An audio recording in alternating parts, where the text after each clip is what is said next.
Well, good afternoon, everybody. Mr. Henry Salinez won't be present in today, but I think he'll be calling in. He asked me to see if I could chair for substitute as vice chair for today. Oh, here's calling in right now. Henry? Hello? Hello, this is Henry. Hi, Henry. We hear you. Can you hear us? Oh, yes, I can hear you. I'm gonna put myself on mute just in case I have to drop off the call or something. Okay, Henry. So we can hear you, and I think we have a quorum. I'll call the meeting to order since we have quorum. It's 5:32 p.m. Mr. Henry Salinez asked me to see if I could substitute as chair for today. So I'm going to call the meeting to order. Roll call. You have Mr. Ben Quaid. Here. Vanessa Guerra. Here. Jose Castillo. Here. Arturo Garcia, present. Carol Alexander, she mentioned she was coming, but she's not here. And Patty Goldberg, not present. Henry's on the phone, but I guess you're physically not present, so we can't count you. So we have a quorum, so we let the meeting start. Next item is minutes. The minutes were presented to you in your packets, and they were emailed to you.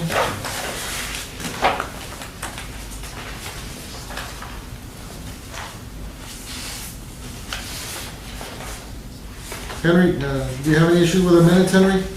Anything you spotted? No issues.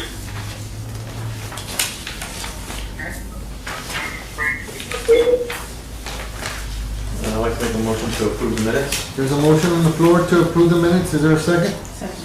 Seconded by Ms. Vanessa Guerra. All in favor of approving the minutes? Say aye. Aye. All opposed? None opposed. Motion passes. Next item on the agenda is citizen comments. We have two people here, but I think you're here both for the housing incentive. Yeah, I'm just here to listen. Okay. All right. So no citizen comments at this point. Item 5. Moving on. Discussion with possible action regarding the sole proposal for consultant services by Able City LLC from Laredo for the City of Laredo Tax Increment Reinvestment Zone Number 1. So, item is open. Henry, do you have any comments on it? No, I have the opportunity to read through them. I'm impressed with what I see in terms of the organization and the people behind them. I'm also pleased with some of the description of what they're going to be what they can work with. I do have some questions.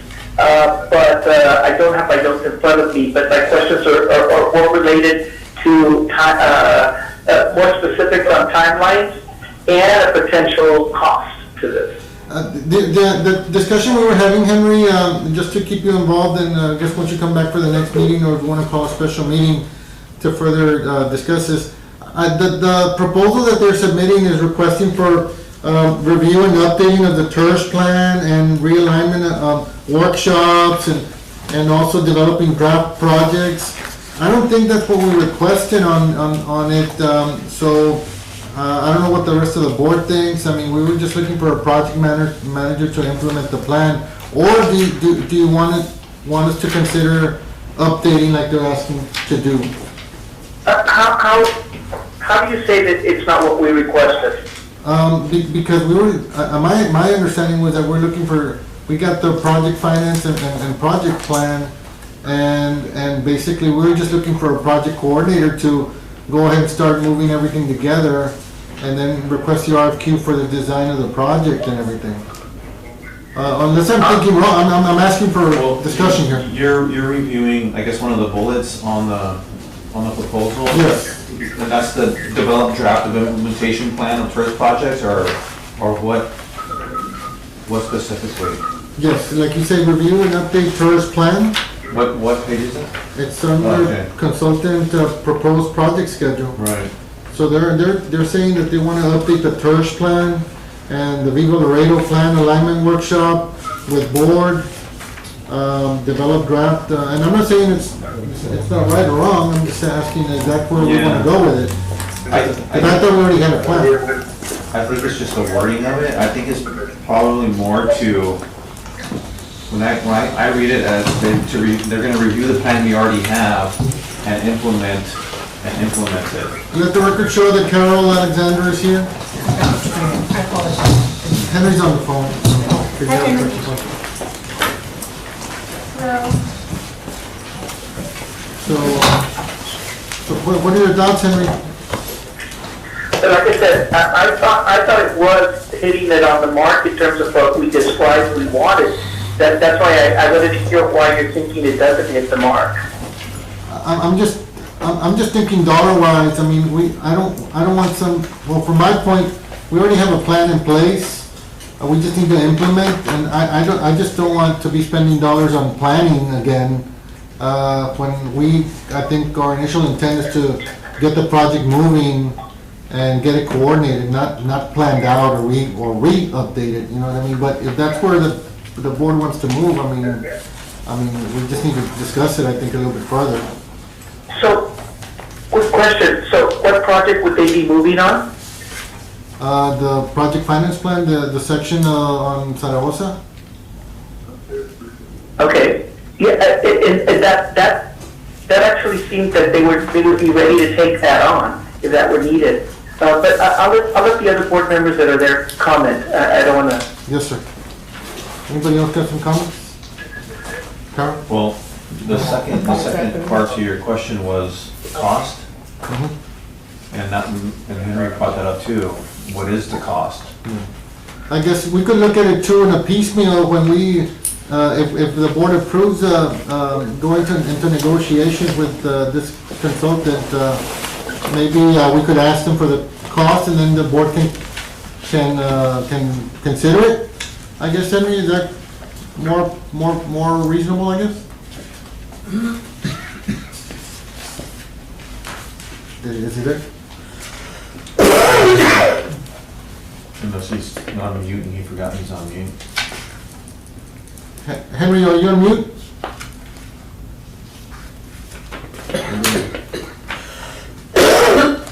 Well, I mean, So, when we set out the RFQ, part of it was a budget that they were gonna propose, correct? correct, So, we're lacking that part in this? yeah. I mean, we can sit down and negotiate and then kind of just figure things out and see where things lie. I mean, it's part of the process, I guess. Since we already have somebody to work with. Right. I just wanted to get a little bit direction so that whoever's gonna be doing the negotiating, This you know. is the only proposal? Yes, there was a sole proposal. And you're discussing the public, We're discussing the sole applicant right now. I was just asking about the proposal that was submitted and what they're proposing about re-updating the tourist plan and the Laredo plan and alignment plan, and then also doing a workshop, and then, draft implementation of a plan. I mean, when we already have the project scope that we wanted to get done. yeah. Yeah, so, but I don't know how the board feels, if they feel it's necessary to update the plan. Henry feels like, sounds like he does. I think it's just how it's worded. You can probably word it just a little bit differently, but mean the same thing. That I don't think they're gonna go back and redo the TERS plan. Yeah, that's what I'm kind of trying to. Yeah, I think they're just gonna, Are you there, Henry? Yeah, I concur with what Dan said. That was my feel from my reading of it, Okay. of what we were talking about. Not necessarily a starting from scratch kind of deal. and then I guess if we still feel that way, we can also, during the negotiations, that, hey, we don't need you to do the TERS plan. We just need help implementing the plan, not necessarily going back and figuring out what's new projects or whatever, just implementing the TERS plan in coordination with, the Viva Laredo and then the primary zone for redevelopment. Yeah. It's in the project scope. Well, I see no words left on my ears, I was waiting for the board. It's only different. Is there a page number? I printed it from my color copy and copy for everybody. Page number? There's some page. So then what would be the next step if we, if there were some items in here that weren't 100% of what we wanted, when would we deal with that? We're doing the negotiations, I think. Yeah, go ahead, Henry. So, I wanted to follow on with what Ben, I think what Ben is just speaking right now. Should this be something that is reviewed one more time in terms of, I don't know if it requires a whole group or a subcommittee to get more specific about what exactly is the difference between what we see presented versus what we feel we're asking for, to make sure there's a meeting of the mind. Because as you're saying also, Arturo, I don't want them to think one thing versus what we're expecting is something else. Yes. But in terms of, as this was pointed out to us several times when we first went for an RFQ, this is a request for qualification. Are they qualified to take this on? And I think their qualifications are there. I agree. I'm not sure. I try to agree. Are you the consultant or? I'm a consultant. I'm on there as city maker. I mean, if the board has a question for you, then I guess, yeah, you can speak, and we're just, the proposal period's until it's a public meeting. So does anybody have any questions? Well, I wanted to comment. We have to ask. Give a presentation. Yeah, go ahead. Yeah, I just wanted to mention that my understanding, my name is Regina Portillo. I'm on the RFQ as a consultant for the public engagement process and like the outreach part. And the architects, the principals at Able City, my understanding from them is that there is a TERS plan and there is a finance plan, but that and the construction of something, there's a gap. And so that's where they wanted to address the planning part of that schedule. Oh, okay. Okay, that makes more sense. Right. So then that's the gap we need covered. Yeah. Okay. I guess it also depends dollar-wise, you know? Well, that's, yes. Yeah, it can be like a. Guys, I'm sorry to interrupt. I'm being called into a meeting right now, so I'm going to have to drop out of the call. Thank you for including me for as much as you did. Well, what's your feeling on it, Henry? What do you feel like maybe as direction or guidance that you'd like to consider as chair real quick? I would think that we need to get together to either ourselves, and I'm not sure what's permitted by the rules, or with the person who submitted the RFQ, to iron out what we perceive versus what we think we may send to make sure we're all on the same page. Well, we can do it in the negotiation if that's a wish, and then that can happen then. So we could do that then. So I think we got a little bit of direction from you, so we'll take that guidance. Thank you, I appreciate it, and we'll talk to you all later. Thank you. Okay.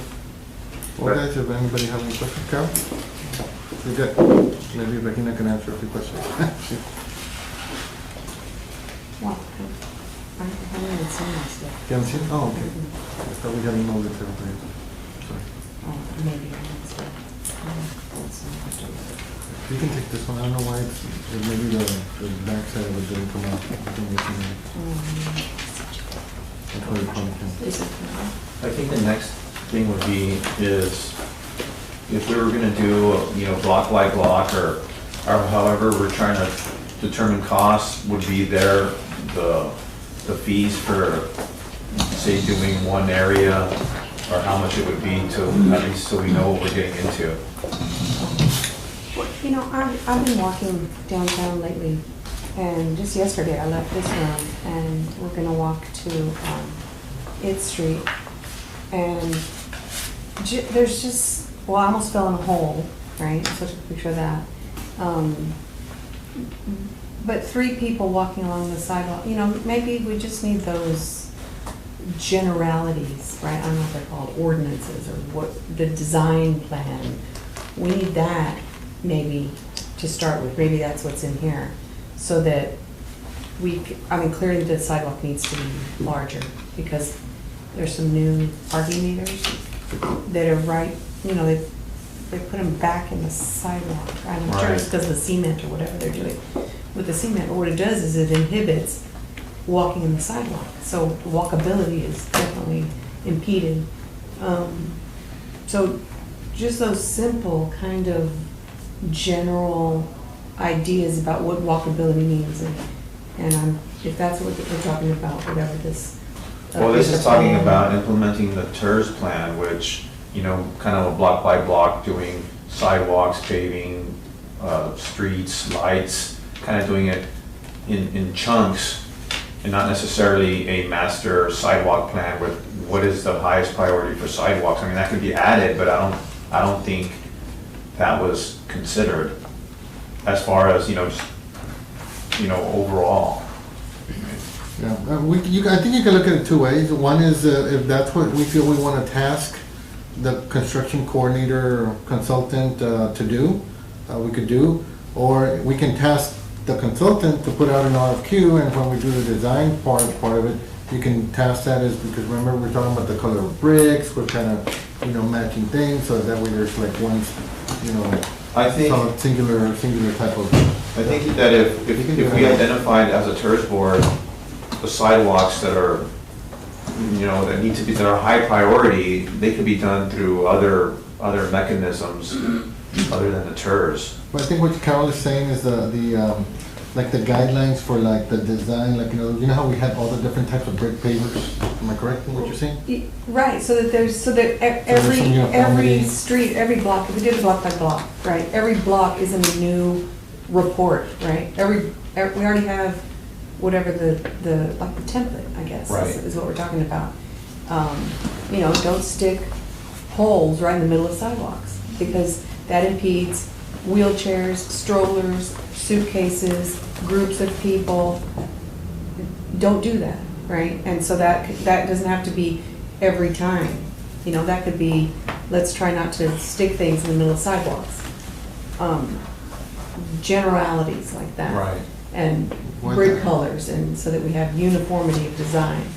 I think you got two options, like I said, to address those concerns. I mean, one is through the design process when they do the project area, or if you ask them to do it, those are the providing guidelines to the consultant in doing the project. So you think we get the consultant and You can they do it. I think you can recommend do it. those, or? I mean, you're the engineer here. Yeah. What do you Yeah, think? please. Well, I guess, I don't know. I mean, I thought the TERS was gonna focus in on a certain area and then go from there.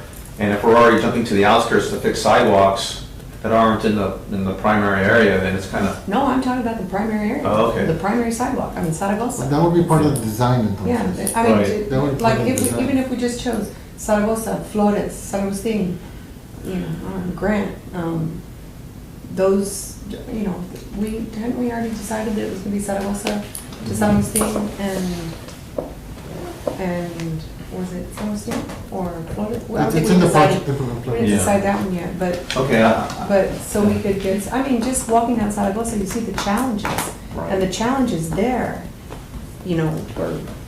are high. And then when Julian took us down the north-south corridor, there's a challenge on every one of them, right? But they're the same. They're the same problem. right. And I guess we get the consultant and they address it. Yes. I don't know how that happens. Yes, yes, that's done through them. Okay. Or through them, or through when the design portion of it happens. They design the entire street, they take the poles out of the way, they make sure it's ADA, they make sure what's a more uniform brick paver, what color, design, everything. So that's actually in the design. You're talking about. And then if we do it on this block, then that will trickle down. Yeah, Spread from there. Yeah. So, correct. So, yeah, we just need to get started. So I'm satisfied with the proposal. I think we just need to tweak it to what, and then get cost and budget, like you just mentioned. And I think, Joe, you brought up the issue of. Yeah, whether we need to take it to council, for council to award a contract, or does the board have the authority to award a contract at this point? And I think it's something that probably legal we need assistance from legal to clarify that point. But we can vote. Yeah, we can- If we think this is what we're. Yeah, we can authorize, the chair to, if allowed by, and not having necessarily to go to council, we can allow him to negotiate, and we can have like a subcommittee, like him and somebody else, whoever wants to volunteer with him, and kind of do that, probably staff. Right. So, and then we can check in with one of each of, like, let's say you, and just kind of say what you think. Obviously, we'll check with our engineer, do on costs, so. Okay. I don't know, if you'd like to formulate a motion, Joe? Or you then? No, but what are we gonna motion to enter into further negotiations, or? I would say motion, well, something to the extent of motion to accept the sole proposal and enter into negotiations pending approval by legal that the board can award, or that I the board can. second it. So I guess we can go with that motion then.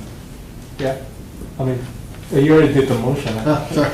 That's all right. So, a If motion someone wants to second. And there was say so second. moved since you're the chair. Yeah. So, any other, all in favor? Aye.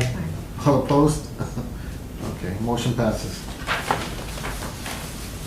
Next item on the agenda,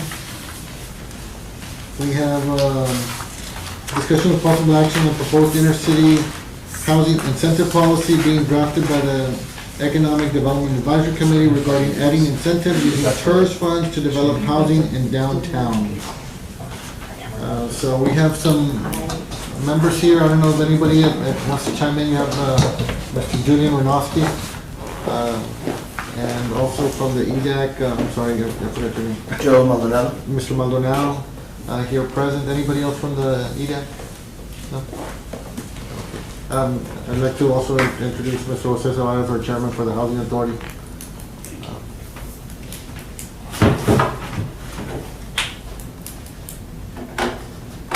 Am I allowed to?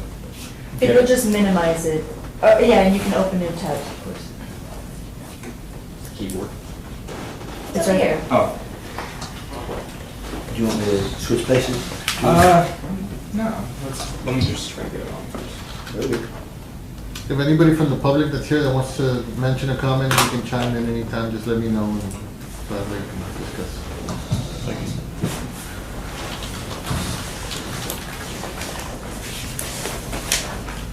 While he's pulling that up, just for clarification's sake, the last motion, I know Mr. Garcia worded it, but Mr. Garcia, did you move it? Yes, Okay. both, it was moved. Moved seconded and by- seconded? and Okay, seconded. I have it.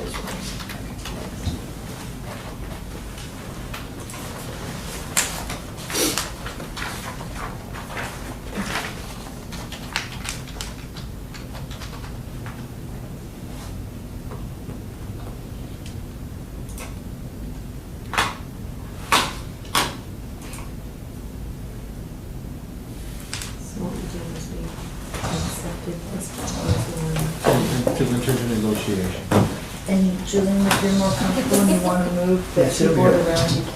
Okay. Was anything to check with legal to make sure that we can do that? So this presentation was a presentation that was given to the Economic Development Advisory Committee. And what the presentation overall is discussing is the inner city housing incentive policy. I have a draft of it in here. Just get it passed around.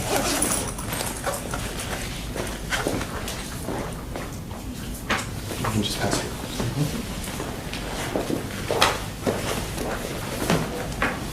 So what ETAC did a couple months ago is we approved a policy and started talking with the city on trying to figure out how we can put together an incentive policy that would bring about affordable housing and student housing, or sorry, not affordable housing, market rate housing, into not just Laredo, but to the inner city and the downtown. So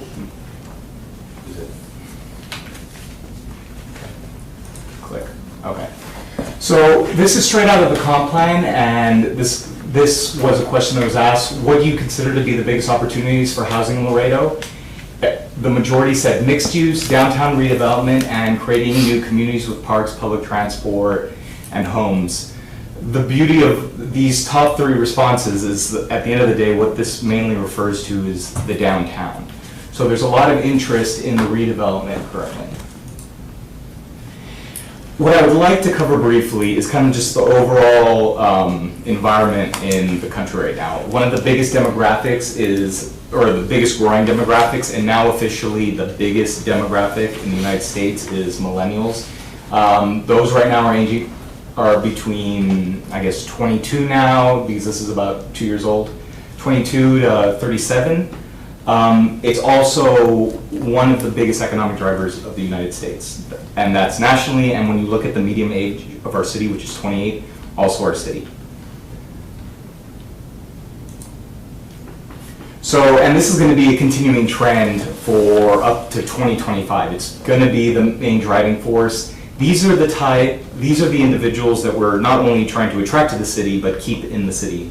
I know a big statement that's always kind of been recently brought up is this idea of brain drain, where we have a lot of individuals that are educated here, and the moment they have the opportunity, they leave because they don't really see an opportunity, or they don't see an environment they want to live in. So this is the actual data that's out there. So when I say they don't have an environment that they can live in, we're talking about Laredo. We really don't have a well-developed inner city that has this kind of live, work, and play environment. Inner cities and downtowns are perfect for them. These are already laid out in grid systems.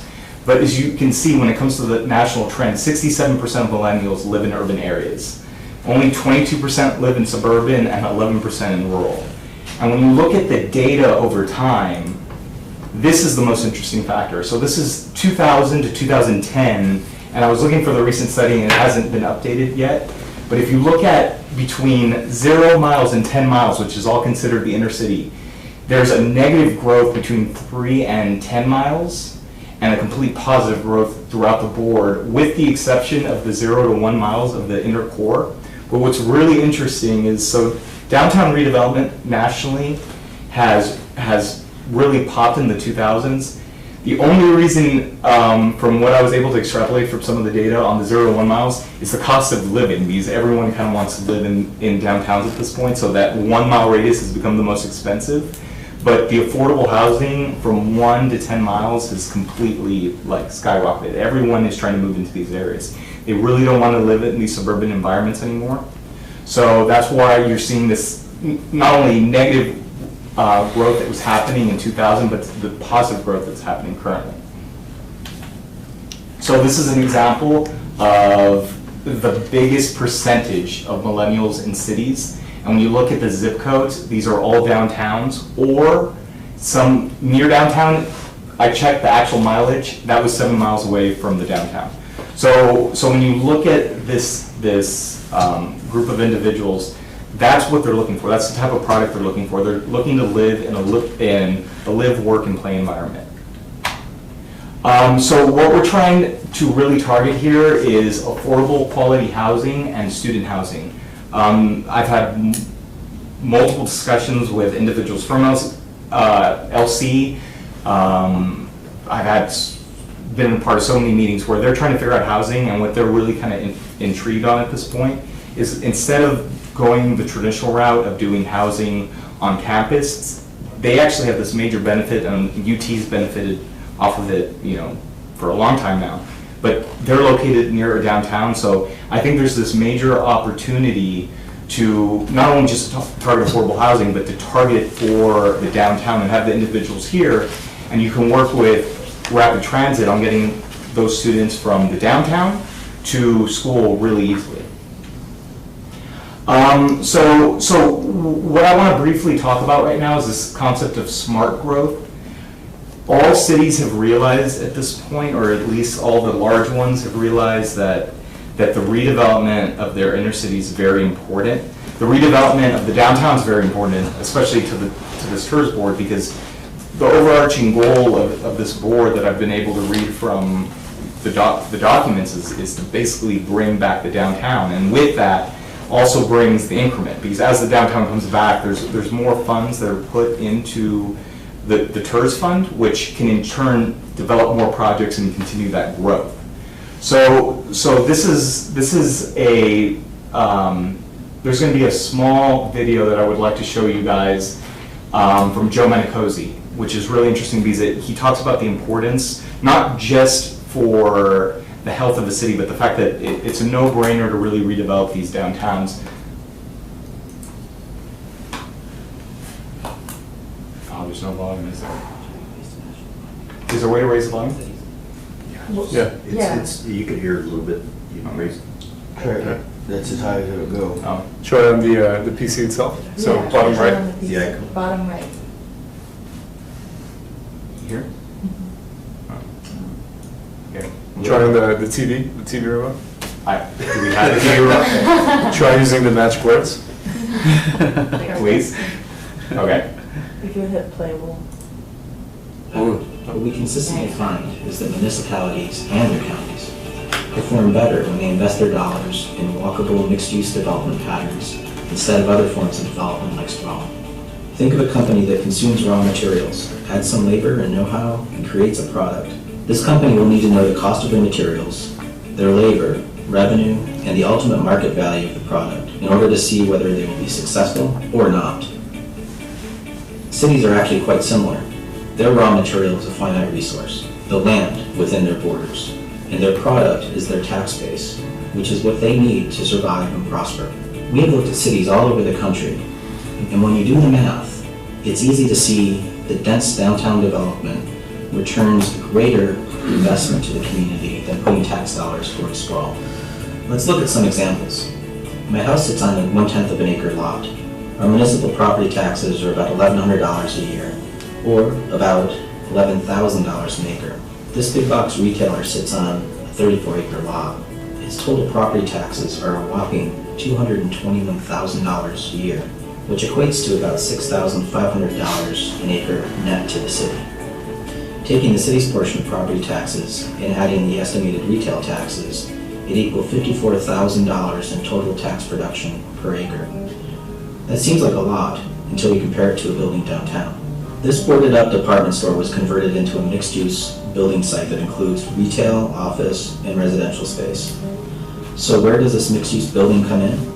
The city nets a considerable $330,000 in property taxes per acre. Add to it the estimated $83,000 in retail taxes per acre, which brings the total to the city to $413,000 per acre.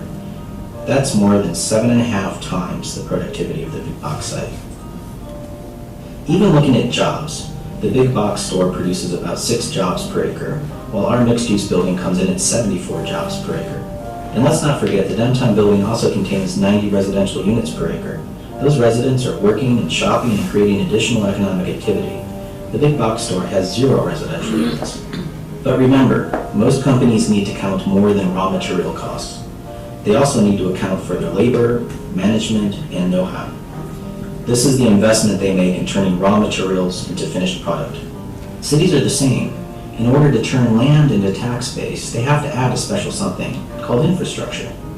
At a minimum, cities add value to their land by providing streets, utility service, police protection, and fire protection. The more spread out a city becomes, the more expensive it is to deliver those services, especially when that acre of land pays less per acre. Unfortunately, when cities consider new developments, too often they focus on taxes that they hope will flow to the city coffers without adequately considering the land base they will use up or the costs they will incur. In city after city, big and small, when we do the math, it's clear that dense downtown development is much more productive than anything else in the community. Downtown development is the golden goose of urban economics, and is the best bet for cities that want to prosper in the long run.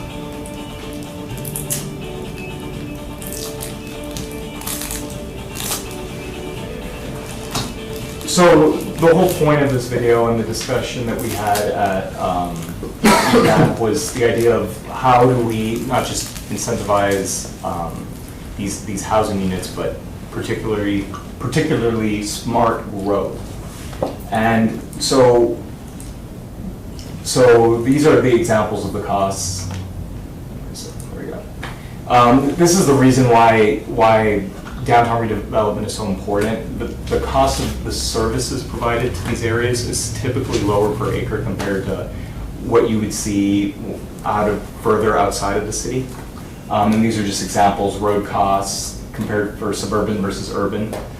But what we've come to realize, and the reason why I think EDAC came together and figured all this is, there's a major demand when it comes to the type of people that live in the city, and we're not meeting it. And the inner city housing incentive policy, the overarching goal is to update the neighborhood empowerment zone, which is the downtown currently has. And what we're hoping to do is, and if you look at the package that was given, so it includes fee waivers, it includes incentive per unit. And the reason why that's so important is this was modeled after San Antonio's incentive package, and Arturo was there yesterday and was able to hear how they kind of talked about their overall goal initially in San Antonio was, how do we get people interested into downtown redevelopment, and how do we get housing? Because we know we're gonna need that, and how do we make sure that it's affordable? So they put together that policy, and that's what policy was looked at in order to develop the one that EDAC approved. The way it's structured, it's a per unit incentive, meaning if you have someone that has this upstairs it's currently inactive, that can be turned into a residential unit, it would qualify for the incentive, and it would need to hit 2 of those categories in order to get the total of $8,000 per unit. If you only hit one of those categories, and the categories are all listed at the bottom of that spreadsheet, it refers to affordable housing, student housing, community, I can't name them off the bat, I don't have one in front of me. But they're all listed down there, so it's a 2-category system. So we have mixed income, community use, adaptive reuse, brownfield redevelopment, market rate housing, historic rehabilitation, mid-rise residential development, and the last one is student housing. And the idea behind the incentives is we want them to try to hit as many categories as possible, so that's why we have an incentive for 1 category, and then we have a higher incentives for 2, that being a historic building that gets redeveloped into student housing, that would actually qualify for the $8,000 per unit. And it's literally how it sounds, per unit. So if you have a building and you put 4 units in it, it would be 8,000 times 4, and that would be the loan. So that would be a development loan for the infrastructure of the project. The reason why this is really important and why I wanted to present it, or why I think EDAC as a whole wanted this to be presented here, is because right now we're looking for funding sources to get this incentive policy off the ground. It was briefly mentioned in the video. Right now, the current plan for the TERS is to focus on streetscape and lighting in order to attract more people. But what would be more interesting is attracting people to begin with. And we have a lot of empty units that an incentive like this would most likely get it across the finish line to a lot of these property owners, where they suddenly realize, you know what, I can afford to redevelop this and rent it at an affordable rate, so let me do this project. You're putting people in the downtown, which have a big economic impact compared to, you know, just putting all your eggs into streets and lighting, and then at the end of the day, what you're really kind of hoping for is that individual comes downtown more often, versus if you actually have those individuals downtown already, that's someone that's going to most likely not just go to the bars once every 3 weeks, but, you know, once every week, and go to a restaurant every day versus, you know, on the weekend. It can have a larger impact, and since what you're really doing is incentivizing the activation of all these empty spaces. As the TERS, when you're incentivizing the activation of the spaces, what you're doing is you're also now increasing property values in that area, which in turn give you guys more funds to work with, then to start putting more money in the streets, now that you have more people living there that need to get to areas. So I wouldn't say the overarching goal is to switch the perspective into incentivizing housing, but I do think it's just as important as just looking at streets and lighting. And just so you can understand how successful this plan was, so San Antonio finally completed their study.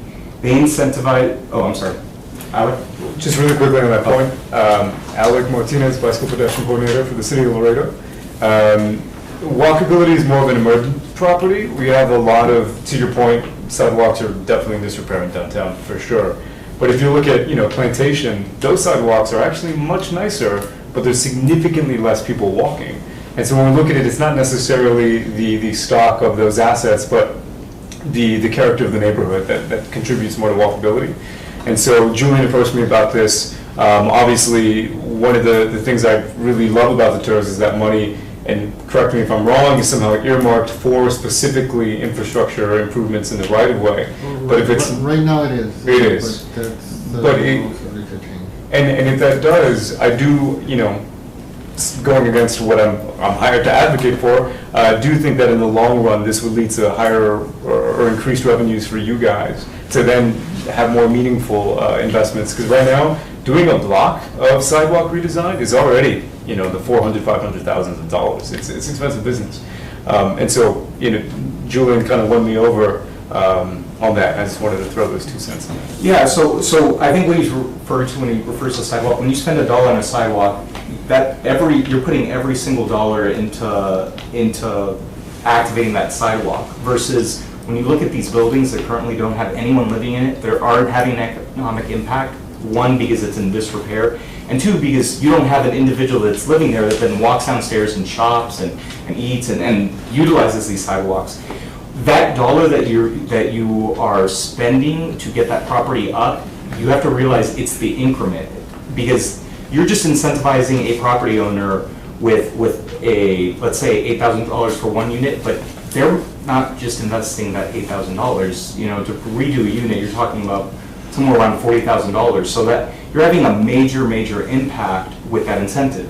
So San Antonio, after 2000. They implemented this policy in 2012, and they studied the metrics.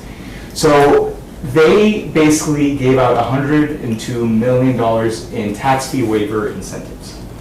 That $102 million has generated $1.4 billion in private investment. It was a 14x return, and that's what I want at least the individuals here to kind of like possibly think about is like I said, I do believe, and even Alec, the professional in this, sidewalks are important, but I think the economic impact and the speed at which this TERS board can turn the downtown into a livable area can be so much more impactful if you focus just on the living aspect and getting people living there and incentivizing that. So this is an official, St. Mary's University did this study, and they found out that $102 million in incentives generated $1.4 million in private investment, 8,000 jobs, contributed $1.1 billion in gross domestic product. What that's referring to is the fact that you have these people living there, they're buying around the area. That's the impact they believe that they were able to collect the data on from having those individuals living there. So what's really interesting that is you have a lot of downtown merchants that are losing, all these shoppers. I think there's a way to activate them also. You stick those people living down here, some of those shops will change, and they'll change to what's being demanded. So it can be very impactful. And so far, the incentive policy has put 6,500 housing units just in San Antonio's downtown. Just on the projects approved, Arturo, I'm not sure if you remember, did they say they had another 8,000 in just like planning? I understood that they had 8,000 units. No, I think what he said is they have in approvals that are now need to be built, that are in the pipeline. Yeah. That's what this kind of spurred. And I know there's this major discussion of how important housing has become and the affordability of the whole thing. So the way this was drafted by EDAC was to make sure that those were market and not luxury, and to make sure if they start off as market that they don't immediately change to luxury. There is language, if you have a chance to read through it, that refers to how it needs to stay that market rate for a certain period of time. But that's the overall presentation, and if you guys have any questions. I do. So if the TERS were to include inner city housing, how how, when the rubber meets the road, how does the TERS help in that? So when we met with San Antonio, the way they discussed it is depending on city charters, there's certain things that can be done and certain things that can't. The way they did the incentive is they structured the incentive based off the amount of units, to get to a number.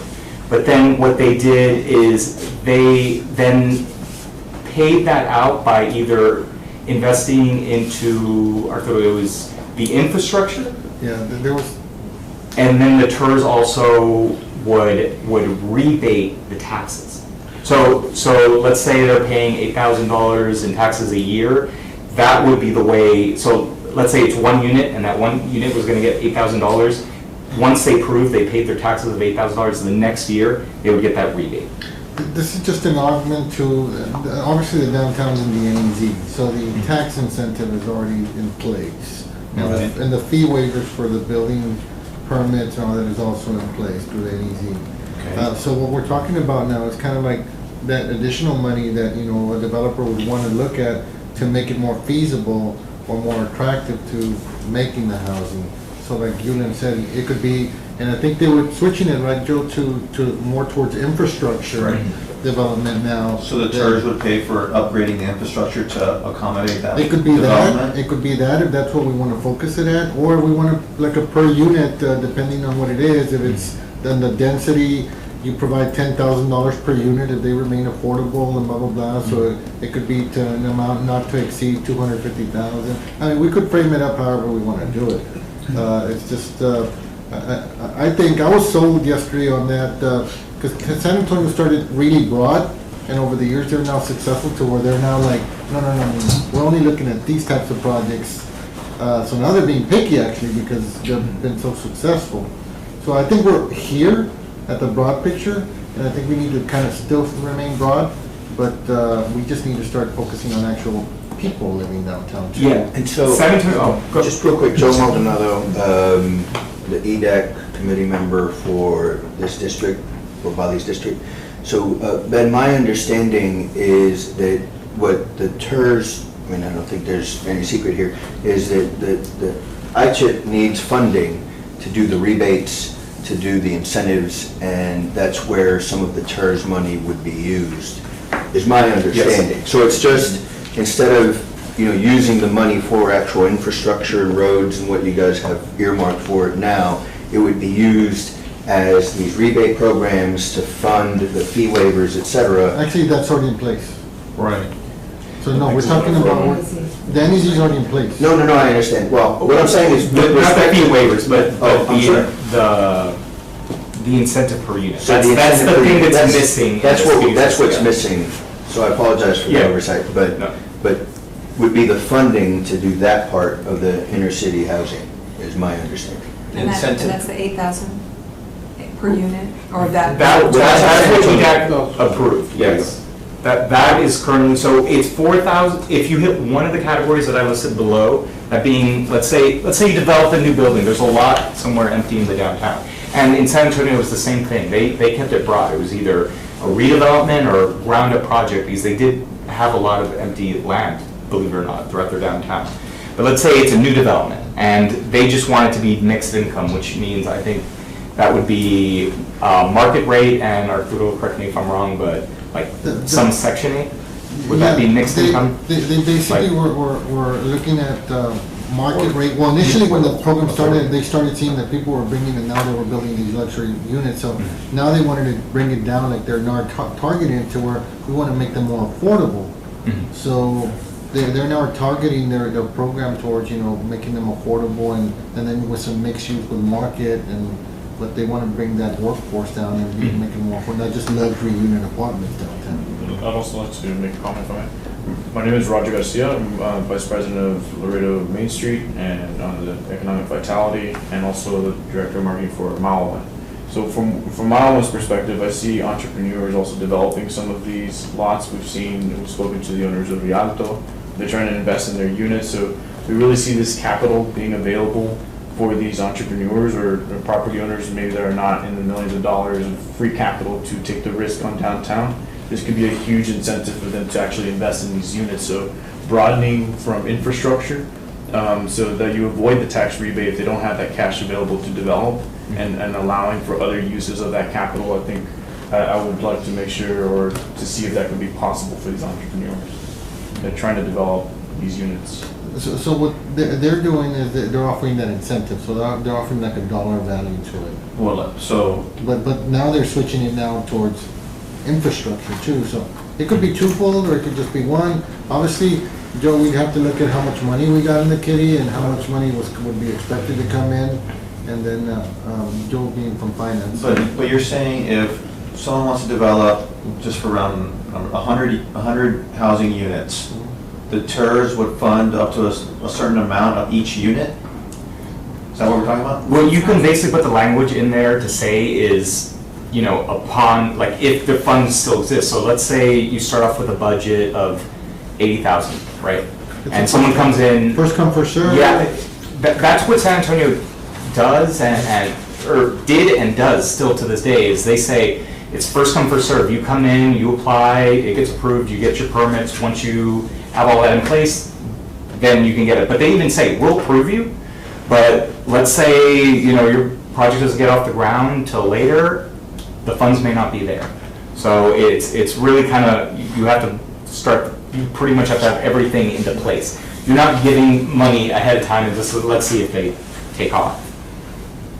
So yeah, it actually stipulates that, saying you can get your project approved, but if you wait too long and suddenly there's no more funds left because someone, which to me is a good problem, that means it's doing its job, then those funds aren't there. You wouldn't be on the hook for funds that you didn't have. You just put that into your contract stating. Obviously, this is the first, discussion that the board has had on, pretty intensely on this incentive policy. I think it's maybe just to mesh and start that, thought process going. We really need to look at the financing piece of it, and seeing what the needs are gonna be as of the consultant, but I think it's a good starting point for us to where we can move. But I think without the tourist board supporting this, I don't know where they're gonna get the money. It's really, San Antonio's giving from the general fund.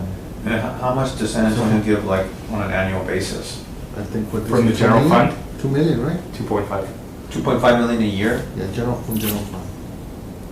And then they mix that with TERS funds also. Yeah.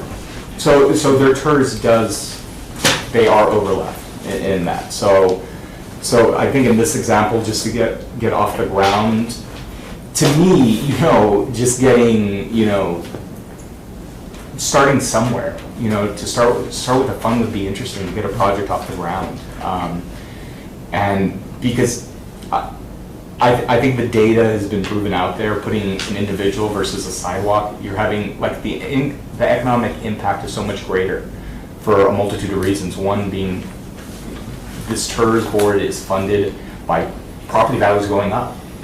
So it's in its best interest to bring the buildings back to life, which will then give more funds to then possibly start targeting infrastructure projects where you have the individuals living down here and saying, these sidewalks this is the main areas that the people living down here and working down here that need to be fixed. So is this something that the TERS board develops, or is it something the city of Laredo develops?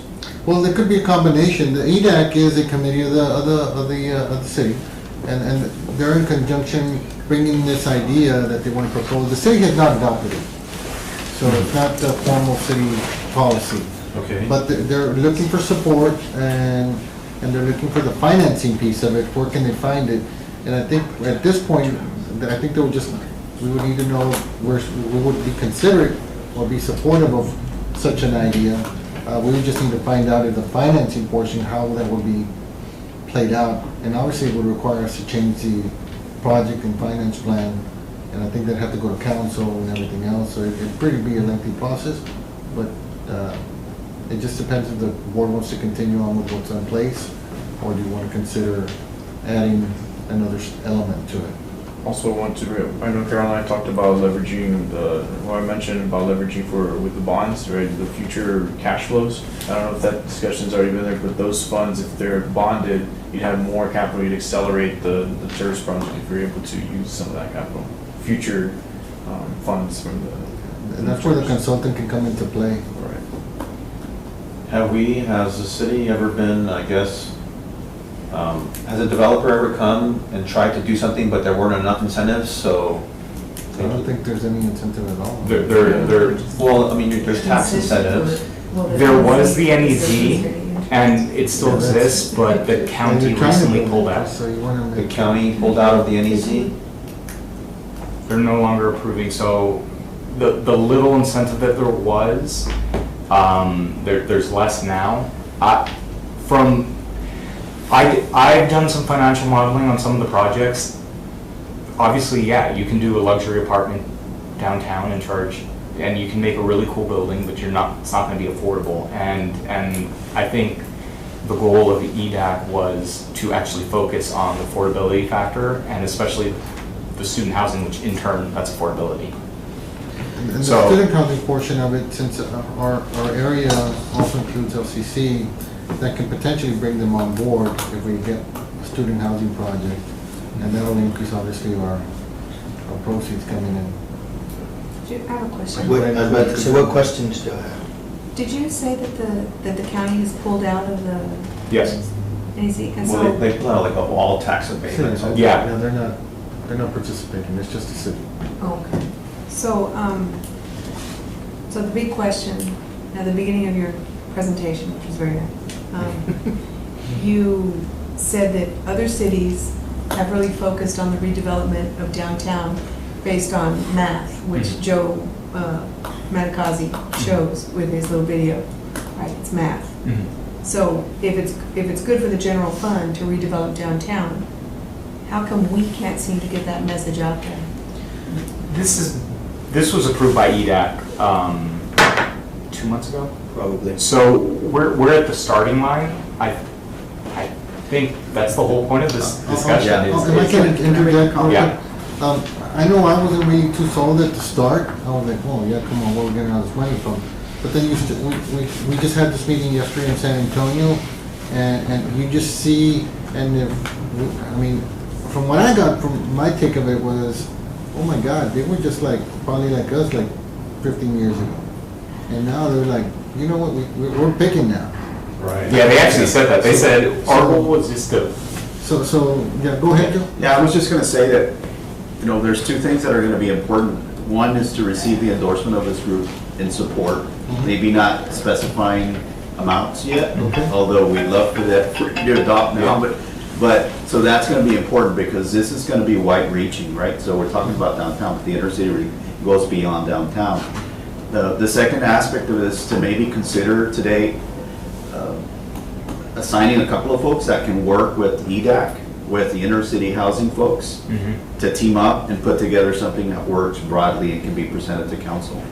And with the city. I think we could have a separate working committee, maybe Jose, myself, and maybe the chairman or Ben, whoever wants to join them, as long as we don't have a quorum. And just to add up on, go ahead. Yeah, I was just, and it needs to be done quickly, because the cities, you all are in budgeting, right before budgeting, or maybe already in budgeting. I'm with you in terms of the general fund, why aren't we not reaching to other bond sources? We should be. Maybe it's beyond the scope of this group, or maybe it's beyond EDAC, but we need to push, and pushing together as groups will be the way to convince, I think, our leadership to put money from other sources. To look at TERS, you can't do it, you're not, if you go at the level at 8,000 to 10,000 per unit, you're out, you're 300-some thousand. With a consultant, there's very little to fund. However, it would do huge things to provide a rebate to the units that actually come, and to get the support and the endorsement of this incentive policy. But it does need to be acted quickly. If we miss this budget cycle, It's going to be a long time. it'll be another year before we're discussing it. And the general fund conversation has to be at the table. And I think we should talk to Laredo College also. I think we can get an individual to also be a part of this discussion where we can possibly talk to Laredo College participating in the TERS, which they currently. The only thing I see is that we would have to go back and get the finance plan, amended and approved by council, so that would be the only if we decide to. I don't think that, I think Mr. Salas is correct. We should probably, if we want to show support, we show it, and then we just move on to the next step of where we go with it, and then we can find out, you know, how much money is available. But when you say we need that quickly, that's to earmark money? Is To that- earmark something. From the city, yes, because if it's not budgeted, then it's, But one of the things that we'll probably do through the housing authorities to get Joe Minicozy to give us a metric on what each unit, what the impact would be, localized, the impact.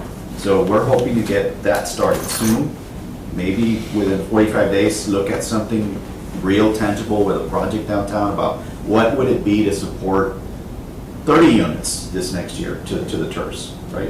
Which would be important for you all to know. Okay, it's 30, 15. It's small goals. Exactly. it's impactful. 30 units, because you have to remember, a unit doesn't mean one person. It can mean a family. You know, you're putting those drivers into the downtown, and you're creating a livability, an affordable livability.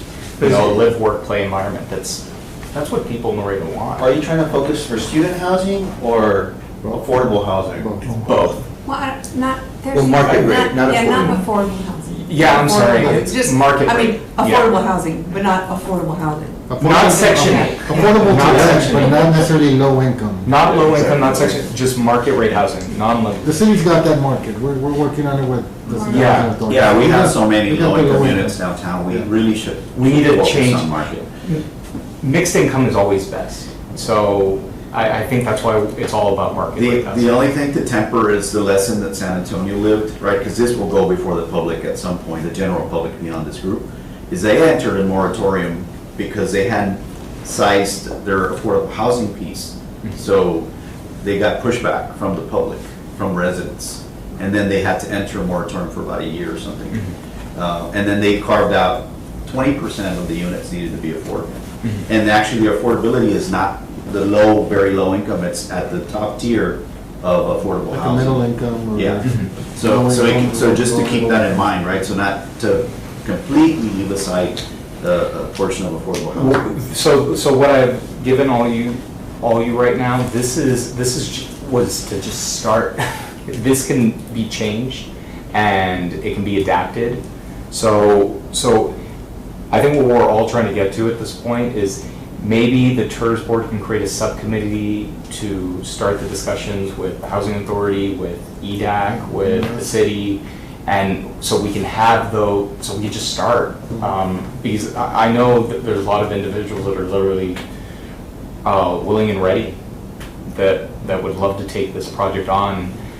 But yes, the major thing, and it always falls back to the funds. So maybe if we can gain support of the proposal then we can dive deeper and put together a better implementation plan. Is there, go ahead. And if I may, just one last thing, I think.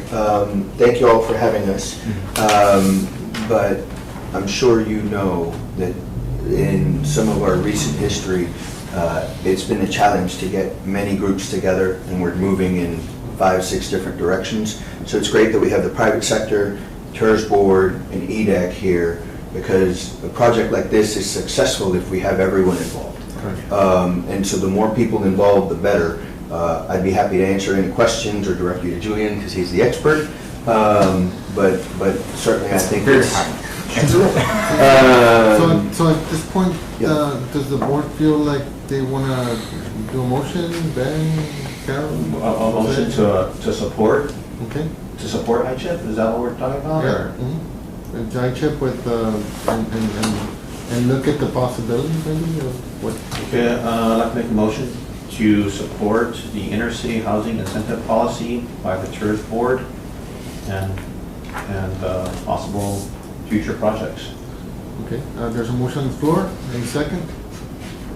Do you mean by, do you have to second and then you can tell? Yeah, I'll second. second, okay, discussion? I have discussion. So, we're just talking about, Right now, the board is just showing support, so next step, we still have to go to council for their side, and also our side for the financing. And then the real numbers. And then the real numbers have to be looked at. And then if we get a consultant, then we can figure out if we have to go back to the council to change all of our stuff. Yeah. Yeah, and it seems, to Julian's point, that I was just in downtown San Antonio this week also, walking around, of course, I'm looking at the sidewalks and the grids and the parking and an available parking Big lot. pavers. One parking lot, open parking lot, very convenient. $20 if you're there for 1 minute, or if you're there for the 8 hours, I think. $20, and it was full. It was full. Yeah. But yeah, I mean, you see all the residential people that have plugged in, and. I'll just give this example, Iturbide Street, the 3-block area that we improved through the economic development grant almost 15 years ago. I mean, you made this beautiful infrastructure improvement, but there was nothing there until now, because now you have businesses, you have people moving on it, so it looks vibrant, it's got nice. You had an incentive package, And- State Street incentive And package. now you have the packages coming up.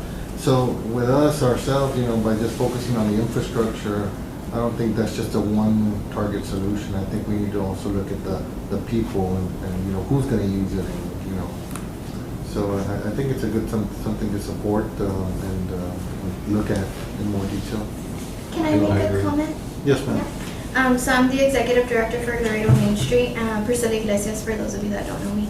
But it's really exciting to hear that the TERS board is supporting and hopefully eventually be helping fund and incentivize these programs, because a lot of our board members were really vital into implementing the tax and advocating for the TERS board to even be created. And so I know that our board individually and collectively are really want to make sure that these tools that are being implemented and that we've advocated for are being used, are being maximized. And so not only just focusing on the infrastructure, but seeing how these economic development tools can also kind of fund these incentive packages and programs to later have a bigger investment in our downtown. So I'm really excited for this to take back to our board. Okay, so we have a motion on the floor. The discussion. Anyone else? Okay, last chance. All in favor?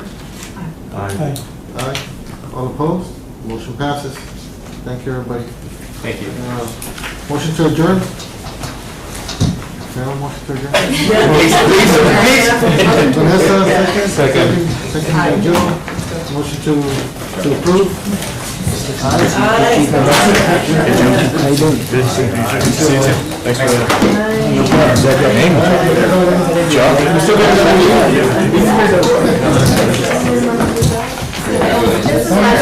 don't think